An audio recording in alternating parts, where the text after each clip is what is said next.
नमस्कार दोस्तों, परमा एजुकेशन के यूट्यूब चैनल पे आप सभी भाई बहनों का स्वागत करते हैं। तो चलिए शुरू करते हैं इंग्लिश के कुछ महत्वपूर्ण फैक्ट के बारे में जो सीटेट की दृष्टि से बहुत ही महत्वपूर्ण हैं। और बता दें कि जो भाई बहन अभी तक हमारे चैनल को सब्सक्राइब नहीं किए हैं, जितने भाई बहन जाके पहले सब्सक्राइब करिए, साथ ही बेल आइकन का बटन जरूर दबाइए। परमा एजुकेशन चैनल को सब्सक्राइब करने के साथ साथ बेल आइकन का बटन दबाना न भूलें। आज जैसे ही लाइव आ जाएगा आप लोगों के पास एक नोटिफिकेशन पहुँच जाएगा। तो एक बार शेयर कर दीजिए अपने अपने ग्रुपों में, ठीक है। एक बार शेयर कर दीजिए और लाइक करना न भूलें, ठीक है। तो चलिए शुरू करते हैं। यहाँ पे पहले प्रश्न से देख लेते हैं। पहला प्रश्न हमारा यहाँ पे क्या कर रहा है, कह रहा है कि language use efficiency is possible, यानी इसका मतलब ये है कि भाषा प्रयोग की कुशलता संभव है। किसके द्वारा संभव है? पहला यहाँ पे कह रहा है कि रीड ओनली लिटरेचर, यानी इसका मतलब ये है कि केवल साहित्यिक पढ़ने से। दूसरा कह रहा है कि by reading the language text book, तो भाषा की पाठ्यपुस्तक पढ़ने से हो सकता है। यहाँ पे तीसरा करा है कि use more and more language, यानी अधिक से अधिक भाषा प्रयोग से। और यहाँ पे देखिए चौथा हमारा बहुत ही महत्वपूर्ण है। और चौथा देखिए ये करा है कि just by listening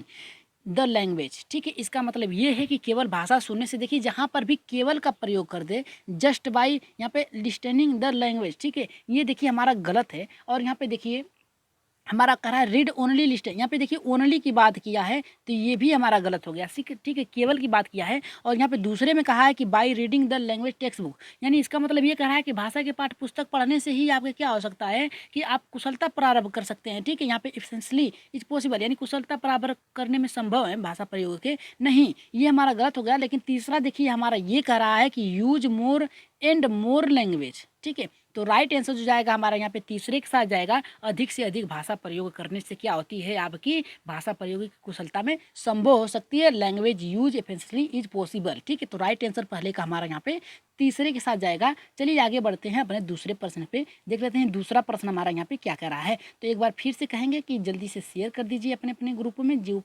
English class लेने वाले हैं बच्चे सीटेट के, वो जुड़ सकें, ठीक है। तो चलिए देखते हैं यहाँ पे हमारा यहाँ पे कह रहा है, हमारा यहाँ पे दूसरा क्या कह रहा है।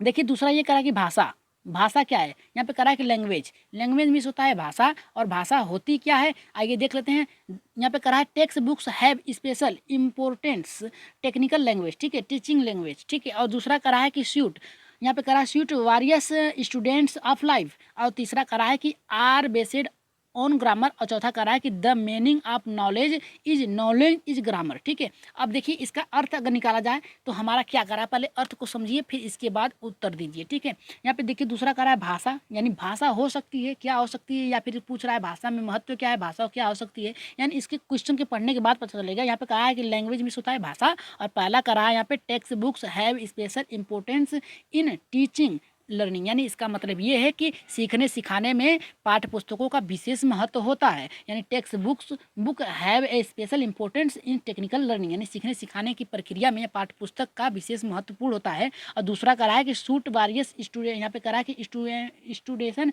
इज लाइफ, यानी इसका मतलब ये कहा है सिचुएशन लाइफ, ठीक है, सिचुएशन लाइफ है। इसका मतलब ये है कि जीवन की विभिन्न स्थितियों की सावधानी, ठीक है, साधती, यानी जीवन की जो अनेक जो परिस्थितियां हैं, विभिन्न परिस्थितियां हैं, उसको साधती है, ठीक है, सिचुएशन, ठीक है, लाइफ। और यहाँ पे तीसरा करा है कि आर बेस्ड ऑन ग्रामर, यानी कह रहा है कि व्याकरण पर ही आधारित है। ये क्या है, व्याकरण पर ही लैंग्वेज, यानी भाषा आपकी व्याकरण पे ही क्या है, यहाँ पे आधारित है। और चौथा कह रहा है कि the meaning of knowledge is grammar, इसका मतलब ये है कि जानने का अर्थ उसका व्याकरण जानना है, यानी जानने का जो अर्थ होता है, ठीक है। यहाँ पे द मोर, यहाँ पे कह रहा है कि द मीनिंग ऑफ नॉलेज, यानी उसका अर्थ जानने का क्या होता है, जानना उसका ही क्या है, व्याकरण है। तो राइट आंसर हमारा यहाँ पे दूसरे का क्या होगा, जल्दी से बताइए। तो दूसरे का राइट आंसर जो जाएगा हमारा यहाँ पे दूसरे के साथ जाएगा, याद रखिएगा। देखिए अर्थ जानने को ही ग्रामर नहीं कहा जा सकता है, ठीक है। और सीखने सिखाने में जो पाठ्य पुस्तक का विशेष महत्व है ये भी नहीं हो सकता है। आर बेस्ड और ग्रामर, ठीक है, आर बेस्ड और ग्रामर यहाँ पे कह रहा है कि यहाँ पे जो कह रहा है कि व्याकरण ही पर ही आधारित होती है, भाषा नहीं। आपकी जो भाषा होती है आपके परिवेश पे हो सकती है, पर्यावरण पे हो सकती है, या फिर एक राज्य से दूसरे राज्य में जाते हैं आपके सीखने या फिर अनुकरण करने पे होती है। तो राइट आंसर क्या है, जीवन के विभिन्न पहलुओं पे, यानी आप कहाँ उसका प्रयोग करते हैं, किस प्रकार से सीख रहे हैं, उस पर आधारित होता है। तो सूट वारियस स्टूडेंट यहाँ पे कह रहा है कि सिचुएशन ऑफ लाइफ। तो राइट आंसर जो जाएगा हमारे यहाँ पे दूसरे के साथ जाएगा, ठीक है। अच्छे से सभी को नोट बनाते चलिए और क्या करिए, स्क्रीनशॉट ले लीजिए, ठीक है। चलिए आगे देखते हैं तीसरा प्रश्न हमारा यहाँ पे क्या कर रहा है। देखिए तीसरा प्रश्न भी बहुत ही महत्वपूर्ण है, क्योंकि ये देखिए प्रश्न आप लोगों को हर एक सब्जेक्ट में मिलेगा, ठीक है, हिंदी में भी मिलेगा और पर्यावरण में भी मिलेगा और इंग्लिश में तो आता ही आता है, ठीक है। याद रखिएगा आज जो प्रश्न उठाए गए हैं 2 से 3 नंबर तो पक्के हैं आप लोगों के, ठीक है। चलिए देख लेते हैं यहाँ पे तीसरा क्या करा है, most important for a language teaching, ठीक है, लैंग्वेज टीचिंग। तो यहाँ पे कहने का मतलब ये है कि एक भाषा शिक्षक के लिए सर्वाधिक महत्वपूर्ण है, ठीक है। यहाँ पे कह रहा है कि लैंग्वेज टीचिंग यानी टीचर की भाषा, ठीक है, फॉर मोस्ट इंपॉर्टेंट। आप लोगों को पता है कि सेंटेंस को बैठाया जाता है, सेंटेंस को, ठीक है, किस आधार पे बैठ रहा है उसको बैठाने के बाद आपको प्रस्तुत करना होता है। तो यहाँ पे देखिए कह रहा है कि most important for a language teacher, यानी एक भाषा शिक्षक के लिए सर्वाधिक महत्वपूर्ण क्या है। तो यहाँ पे देखिए पहला कह रहा है कि प्रोवाइडिंग लैंग्वेज यूज, यहाँ पे कह रहा है कि अपॉर्चुनिटी टू चिल्ड्रेन, यानी इसका मतलब ये है कि बच्चों को भाषा प्रयोग के अवसर उपलब्ध कराना, ठीक है। यहाँ पे देखिए कह रहा है कि यहाँ पे कह रहा है कि अप्रोचुनर, ठीक है, अप्रोचुनर टू चिल्ड्रन, यानी उसको उपलब्ध कराना, ठीक है, प्रोवाइड यानी उपलब्ध कराना, language use opportunity to children, ठीक है। और यहाँ पे देखिए दूसरा कह रहा है कि हार्श एटीट्यूड, यहाँ पे कह रहा है टुवार्ड लैंग्वेज इरोर, ठीक है। इसका मतलब ये है कि भाषा की त्रुटियों के प्रति कठोर रवैया अपनाना। याद रखिएगा जहाँ पे कठोर रवैया कठिन, यहाँ पे कह रहा है कि कठोर रवैया अपनाने की बात कर रहा है, तो याद रखिएगा वो हमारा क्या होगा, गलत होगा। तो यहाँ पे देखिए एटीट्यूड की बात क्या है, इरर एटीट्यूड की बात क्या है, ठीक है, तो यहाँ पे हमारा गलत होगा। अब देखिए यहाँ पे गलत तो होगा, लेकिन तीसरा देख लेते हैं, लैंग्वेज टेक्स्ट बुक, यानी कह रहा है कि भाषा की पाठ्य पुस्तक हो सकती है, ठीक है, मोस्ट इंपॉर्टेंट यानी सबसे महत्वपूर्ण हो सकती है, ठीक है, शिक्षक की। और यहाँ पे चौथा कह रहा है कि लैंग्वेज असेसमेंट, यानी इसका मतलब ये कि भाषा का आकलन, असेसमेंट का मतलब होता है आकलन होता है, ठीक है, आकलन होता है। और यहाँ पे कह रहा है कि पाठ्य पुस्तक होगा, यहाँ पे कह रहा है कि कठोर रवैया होगा, और यहाँ पे कह रहा है हमारा तीसरा का जो राइट आंसर होगा पहला होगा, ठीक है। यहाँ पे क्या होगा कि जो बालक होता है, ठीक है, बच्चों की माता, यहाँ पे भाषा प्रयोग के अवसर उपलब्ध कराना, ठीक है, यहाँ पे कह रहा है प्रोवाइड कराना अवसर, लैंग्वेज, यहाँ पे कह रहा है कि अपॉर्चुनिटी ऑफ चिल्ड्रन, ठीक है, बच्चों को अधिक से अधिक यहाँ पे अवसर उपलब्ध कराने की बात कर रहा है। तो राइट आंसर जो जाएगा यहाँ पे हमारा पहले के साथ जाएगा। चलिए आगे बढ़ते हैं अपने चौथे प्रश्न पे, देख लेते हैं चौथा प्रश्न हमारा क्या कर रहा है, ये भी बहुत ही महत्वपूर्ण है। कह रहा है यहाँ पे देखिए चौथा प्रश्न सभी लोग अच्छे से करिए, देखते हैं कितने लोगों का सबसे पहले आंसर आता है इसका चौथे का। कह रहा है इन द लैंग्वेज, यहाँ पे कह रहा है कि इटसेल्फ, ठीक है, इट्स सेल्फ, ठीक है। तो राइट आंसर क्या होगा, यहाँ पे कह रहा है भाषा का प्रयोग, यहाँ पे भाषा स्वयं में है, ठीक है, भाषा का प्रयोग नहीं होगा, भाषा स्वयं में है, ठीक है। यहाँ पे कह रहा है कि in the language it self, ठीक है, यानी खुद से, ठीक है, स्वयं से, ठीक है, भाषा स्वयं में क्या है। पहला कह रहा है कि एक कम्प्लेक्स यहाँ पे चैलेंज है, दूसरा कह रहा है इट जस्ट ए सब्जेक्ट है, तीसरा कह रहा है कि the only means of communication है, यानी जोड़ने का माध्यम है, और चौथा कह रहा है कि देयर इज सिस्टमेटिक सिस्टम, ठीक है। तो राइट आंसर हमारा यहाँ पे क्या होगा, पहला होगा, दूसरा होगा, तीसरा होगा या फिर चौथा होगा। राइट आंसर हमारा क्या होगा चौथे का। तो राइट आंसर क्या होगा, पहले देख लेते हैं इसका अर्थ जान लेते हैं क्या होगा। कह रहा है कि in the language it self, यानी यहाँ पे कह रहा है कि भाषा स्वयं में है, ठीक है, क्या कह रहा है, भाषा स्वयं में है, स्वयं में है, क्या है, चलिए देख लेते हैं। यहाँ पे पहला कह रहा है कि एक कम्प्लेक्स, ठीक है, एक कम्प्लेक्स चैलेंज, यानी इसका मतलब ये है कि एक जटिल चुनौती है, क्या है, जटिल चुनौती है, भाषा एक जटिल चुनौती है। और दूसरा कह रहा है कि इट जस्ट ए सब्जेक्ट, मतलब ये कह रहा है कि ये भाषा जो है एकमात्र विषय है, ठीक है। यहाँ पे कह रहा है कि जस्ट ए सब्जेक्ट, यानी एक केवल क्या है, एक सब्जेक्ट है, नहीं। यहाँ पे तीसरा करा है कि the only means of communication, यानी क्या करा है, भाषा जो है संप्रेषण का एकमात्र साधन है। देखिए जहाँ पर भी एकमात्र दे दिया जाए, यहाँ पे भी ओनली का शब्द किया जाए, ठीक है, केवल का शब्द किया जाए, हिंदी में केवल और इंग्लिश में ओनली का प्रयोग किया जाए, वो ऑप्शन आपका हर संभव गलत होगा, ठीक है। कम्युनिकेशन एक संप्रेषण माध्यम है, लेकिन ओनली कहा है केवल, ठीक है। यहाँ पे विभिन्न का था, ठीक है, मोर का था, तो जाके आप लोगों का सही होता, लेकिन यहाँ पे तीसरा हमारा गलत होगा। और चौथा, अगर 3 गलत हो गए हमारा, तो बचा हमारा कौन, चौथा, देयर आज ए सिस्टमेटिक एक सिस्टम, यानी एक क्या करा है कि एक नियमबद्ध व्यवस्था है भाषा। एक नियमबद्ध व्यवस्था का मतलब ये है कि आप किन किन अवस्थाओं में कैसे आप भाषा का प्रयोग कर रहे हैं उस पर निर्भर करता है। तो राइट आंसर हमारा यहाँ पे there is a systematic system. तो राइट आंसर जो जाएगा हमारा यहाँ पे चौथे के साथ जाएगा। यहाँ पे कह रहा है कि in the language it self, यानी आपकी जो भाषा स्वयं में है, ठीक है। तो यहाँ पे हमारा राइट आंसर जो जाएगा यहाँ पे चौथे के साथ जाएगा, ठीक है।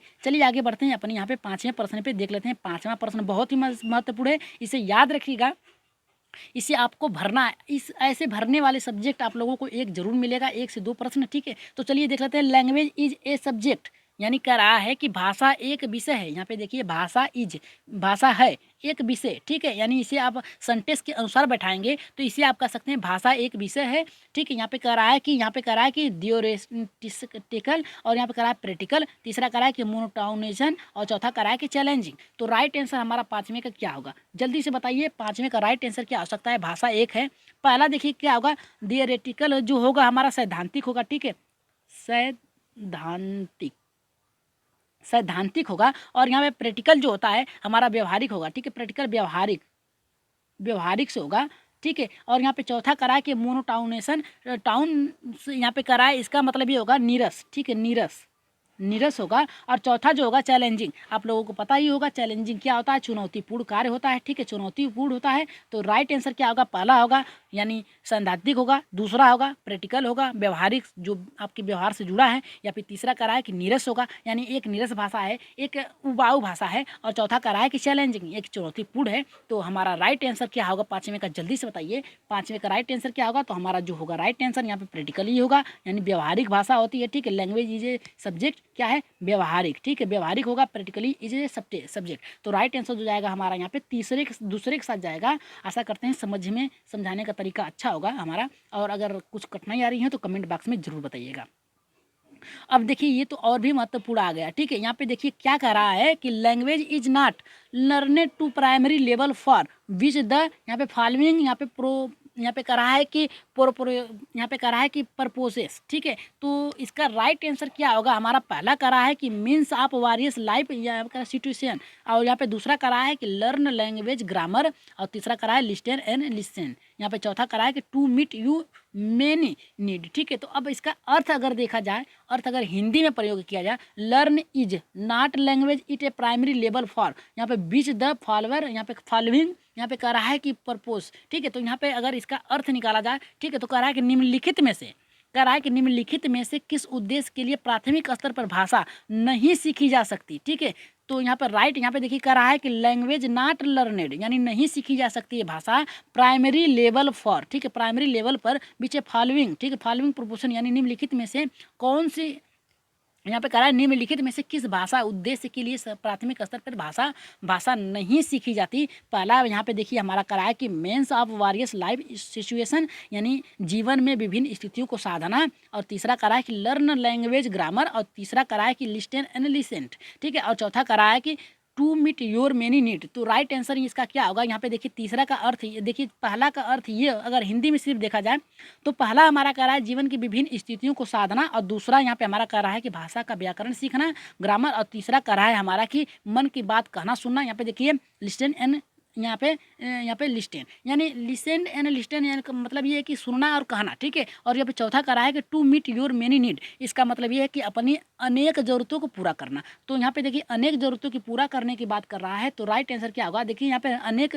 होगी, ये गलत हो गया, यानी आपकी ज़रूरतों को पूरा करने की बात कर रहा है। और यहाँ पे देखिए क्या कर रहा है कि सुनकर लिखने की बात कर रहा है, बोलने की बात कर रहा है, ठीक है, कहने की बात कर रहा है, मन की बात को कहने की बात कर रहा है, ये भी गलत है। लेकिन यहाँ पे देखिए कह रहा है कि बालक इज, यहाँ पे कह रहा है, यहाँ पे language is not learned primary level, या प्राइमरी लेवल पे जो भाषा का प्रयोग आप नहीं कर सकते हैं, नहीं सीखी जाती है, वो क्या है। और तीसरा करा है कि लर्न लैंग्वेज ग्रामर, यानी इसका मतलब भाषा का व्याकरण सीखना है। और यहाँ पे देखिए पहला करा है कि जीवन की विभिन्न स्थितियों, ठीक है। तो आप लोगों को पहले ही बता दिया है कि जहाँ पर विभिन्न शब्द की बात कर दिया जाए, ठीक है, वही हमारा यहाँ पे राइट आंसर होगा। तो यहाँ पे देखिए राइट आंसर जो जाएगा यहाँ पे हमारा पहले के साथ जाएगा, मीन्स वारियस लाइफ सिचुएशन, ठीक है, विभिन्न यहाँ पे जीवन शैलियों के अनुसार, ठीक है। तो राइट आंसर यहाँ पे हमारा पहले के साथ जाएगा। और सातवां देख लेते हैं क्या कह रहा है, सातवां भी बहुत ही महत्वपूर्ण है।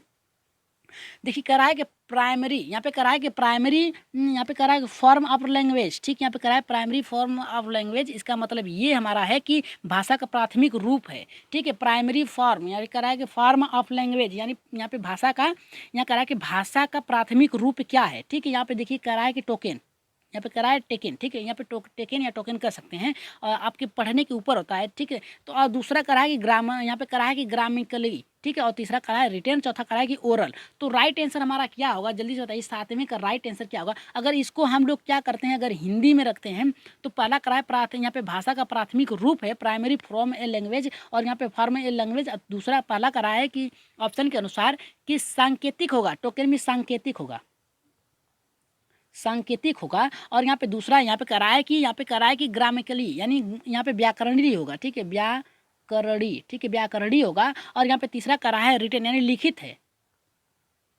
लिखित है। और यहाँ पे देखिए चौथा करा है हमारा कि ओरल, ठीक है, यानी मौखिक, ठीक है, मौखिक। तो इसका राइट आंसर क्या होगा जल्दी से बताइए आप लोग। यहाँ पे करा है कि हमारा सांकेतिक होगा, दूसरा करा है कि व्याकरणीय होगा, तीसरा करा है कि हमारा लिखित होगा, और चौथा करा है कि ओरल यानी हमारा मौखिक या प्रैक्टिकली होगी, ठीक है। तो राइट आंसर सातवें का क्या होगा जल्दी से बताइए, सातवें का राइट आंसर क्या होगा। तो यहाँ पे देखिए जो प्राइमरी फॉर्म या लर्निंग, ठीक है, यहाँ पे करा है कि जो भाषा का प्राथमिक रूप होता है क्या होता है, तो याद रखिएगा आपका सांकेतिक होगा, ठीक है, सांकेतिक राइट आंसर होगा। संकेत के माध्यम से, संकेत के माध्यम से क्या करते हैं आप भाषा का प्रयोग कर सकते हैं। और प्राइमरी लेवल पर अधिकतर बालक जो होते हैं संकेतों का प्रयोग करते हैं, ठीक है। तो राइट आंसर जो जाएगा हमारे यहाँ पे पहले के साथ जाएगा। प्राइमरी यहाँ पे दिया है तो याद रखिएगा, प्राथमिक दिया है तो राइट आंसर हमारा यहाँ पे पहले पे जाएगा। चलिए आगे बढ़ते हैं, आठवें प्रश्न पे देख लेते हैं। आठवां प्रश्न हमारा यहाँ पे क्या कर रहा है, ये प्रश्न आप लोग छोड़िएगा मत क्योंकि बहुत ही महत्वपूर्ण है। देखिए करा कि यूज ऑफ मल्टीप्लस लैंग्वेज, ठीक है, यहाँ पे करा कि यूज ऑफ मल्टीप्लस लैंग्वेज। यहाँ पे पहला यहाँ पे करा है कि यहाँ पे करा कि mystery in any language is a hindrance, ठीक है। और यहाँ पे दूसरा करा है कि यहाँ पे करा है कि इनक्रेसेस, यहाँ पे करा है कि ऑर्बिटल, यहाँ पे करा है कि ऑर्बिटल कम्प्लेक्स, यहाँ पे करा है कि कंप्लीशन, ठीक है। और तीसरा करा है कि देयर आर डीप प्रॉब्लम। अब यहाँ पे टीचर, और चौथा करा है कि हेल्पफुल, यहाँ पे करा है कि यहाँ पे करा है कि कन्यूटी, ठीक है, कन्यूटी। और यहाँ पे करा है कि डेवलपमेंट, यानी इसका अगर हिंदी में रूप रखा जाए, ठीक है, तो यूज ऑफ मल्टीप्लस यहाँ पे लैंग्वेज की बात किया है तो इसका मतलब ये होगा आपका, इसका मतलब ये होगा कि एक से अधिक भाषाओं का प्रयोग, ठीक है। अब देखिए पहला करा है कि mystery in any language in the hindrance, ठीक है, हैंड्रेंस करा है। और इसका मतलब ये है कि किसी भी एक भाषा में निपुणता बाधक, ठीक, यहाँ पे करा है कि हैंड्रेन बाधक हो सकती है। और दूसरा करा है कि इनक्रेस ऑर्बिटल, यहाँ पे करा है कि कॉम्प्लेक्टिकल, ठीक है, कॉम्प्लिकेशन होगा। और यहाँ पे देखिए दूसरा करा है कि कक्षाई जटिलताओं को बढ़ाता है। और तीसरा करा है there are deep problems of, यहाँ पे करा है टीचर, ठीक है, इसका मतलब ये है कि शिक्षकों के लिए एक गहन समस्या है। और चौथा हमारा ये करा है कि यहाँ पे करा है कि हेल्पफुल इन, यहाँ पे करा है कि कैन्यूटी ऑफ डेवलपमेंट, ठीक है। तो इसका मतलब ये होगा हमारा कि संज्ञानात्मक विकास में सहायक होती है। तो आठवें का राइट आंसर हमारा क्या होगा जल्दी से बताइए, आठवें का राइट आंसर क्या होगा हमारा। तो देखिए जो भाषा होती है, ठीक, याद रखिएगा, एक यहाँ पे करा है एक से अधिक भाषा का प्रयोग करने से क्या होता है, तो एक से अधिक भाषा से प्रयोग आप अगर करेंगे तो कक्षाई यहाँ पे जटिलता को बढ़ाता है, ठीक है, आपको समझने में आपको कठिनाई होगी। तो राइट आंसर जो जाएगा हमारा यहाँ पे इनक्रेस ऑर्बिटल, यहाँ पे करा है कि कंप्लेशन, ठीक है। तो राइट आंसर हमारे यहाँ पे दूसरे के साथ जाएगा, ठीक है। अब देखिए करा है कि किसी भी एक भाषा में निपुणता, ठीक है, एक भाषा में निपुणता की बात किया है तो यहाँ पे करा है कि एनी ओन, ठीक है, ये गलत हो गया। आप लोगों को पहले ही कहा कि केवल और एनी का प्रयोग कर दिया जाए, केवल एक में कर दिया जाए तो गलत होगा। देयर आर डीप प्रॉब्लम, ठीक है, यहाँ पे देखिए टीचर की एक समस्या है, ठीक है, टीचर की एक समस्या है, ये नहीं टीचर की ये जो इसे उपयोगिता के रूप में लेनी चाहिए, ठीक है। अगर यहाँ पे अगर क्या करता है बालक, उसकी भाषा अलग अलग है तो टीचर को प्रयोग करके उसे क्या करना चाहिए, उसमें वाद विवाद के द्वारा संप्रेषण को बढ़ाना चाहिए। लेकिन यहाँ पे बात किया है, ये भी सही हो सकता था, लेकिन यहाँ पे बात किया है यूज ऑफ मल्टीप्लस लैंग्वेज, यानी एक से अधिक भाषा का प्रयोग करने की बात किया है, ठीक है। तो अब देखिए चौथा करा है कि helpful and continuous in development, यानी संज्ञानात्मक विकास में सहायकता होती है, हो सकती है। लेकिन राइट आंसर जो जाएगा हमारा यहाँ पे दूसरे के साथ जाएगा, याद रखिएगा दूसरे के साथ जाएगा, कक्षाई जटिलता को बढ़ाता है, ठीक है। तो राइट आंसर जो जाएगा हमारे यहाँ पे दूसरे के साथ जाएगा। चलिए आगे बढ़ते हैं अपने यहाँ पे नवे प्रश्न पे देख लेते हैं। नवा प्रश्न हमारे यहाँ पे क्या कर रहा है, देखिए कह रहा है हमारा कि लैंग्वेज, ठीक है, कह रहा है लैंग्वेज यानी भाषा। यहाँ पे देखिए दूसरी बार आया लेकिन इसका अर्थ जो ऑप्शन है वो अलग अलग है, ठीक है, कई प्रकार से रखा गया है। यहाँ पे कह रहा है लैंग्वेज यानी कह रहा है कि भाषा। अब भाषा क्या है इसके बारे में थोड़ा सा जान लेते हैं, ठीक है। यहाँ पे देखिए पहला करा है कि सीने, यहाँ पे करा है science only with knowledge and rule, ठीक है। यहाँ पे देखिए नॉलेज एंड रूल की बात कर रहा है, ठीक है। इसका मतलब ये है कि नियमों की जानकारी से निखरती है भाषा। भाषा जो होती है नियमों की, यहाँ साइन, ठीक है, साइंस यानी इसका मतलब ये निखरती यानी उसमें चमक आती है, ठीक है, उसमें क्या होती है एक अलग उसका अर्थ प्रस्तुत करता है, ठीक है। Sign only with a knowledge और रूल, ठीक है, इसका मतलब ये है हमारा कि नियमों की जानकारी से यहाँ पे देखिए नियम की बात कर रहा है, ठीक है, और हम लोग पढ़ क्या रहे हैं, प्राइमरी लेवल की बात कर रहे हैं, ठीक है, प्राइमरी लेवल की बात कर रहे हैं। तो यहाँ पे देखिए नॉलेज ऑफ रूल की बात कर दिया है, तो ये उच्च कक्षाओं में बात करेगा, ठीक है।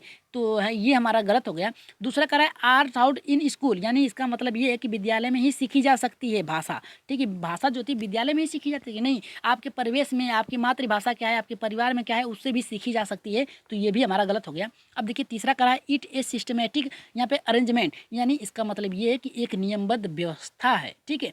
और यहाँ पे देखिए चौथा का ये तो सही हो सकता है, लेकिन चौथा देख लें शायद ये भी सही हो सकता है, ऑलवेज फॉलोइंग द रूल। यहाँ पे देखिए फिर रूल की बात कर दिया तो गलत होगा ग्रामर। अगर इसका अर्थ देखा जाए कि सदैव व्याकरण के नियमों का ही अनुगमन करती है, तो राइट आंसर हो जाएगा। अगर हमारा तीनों गलत है तो राइट आंसर हमारा यहाँ पे तीसरा सही होगा, इज ए सिस्टमेटिक अरेंजमेंट। तो आज के प्रश्न आप लोगों को कैसे लगे, उत्तर नीचे दिया गया है, देख लीजिएगा। और जिन भाई बहनों ने अभी तक हमारे चैनल को सब्सक्राइब नहीं किया तो पहले परमा एजुकेशन चैनल को जाके सब्सक्राइब करिए, और साथ ही सब्सक्राइब करने के साथ ही क्या करिए, बेल आइकन का बटन दबाना ना भूलें। जैसे ही लाइव आ जाए आप लोगों के पास एक नोटिफिकेशन पहुँच जाए। तो एक बार वीडियो को शेयर कर दीजिएगा अपने अपने ग्रुपों में, जिन भाई बहनों ने अभी तक छूट गया है उनका, तो वो देख लें। और आज के प्रश्न कैसे लगे और ऐसे ही प्रश्न बनाने चाहिए कि नहीं बनाने चाहिए, कमेंट बॉक्स में ज़रूर दीजिएगा। और आज के लिए इतना ही, धन्यवाद। अपना ख्याल रखिएगा, अच्छे से तैयारी करिएगा।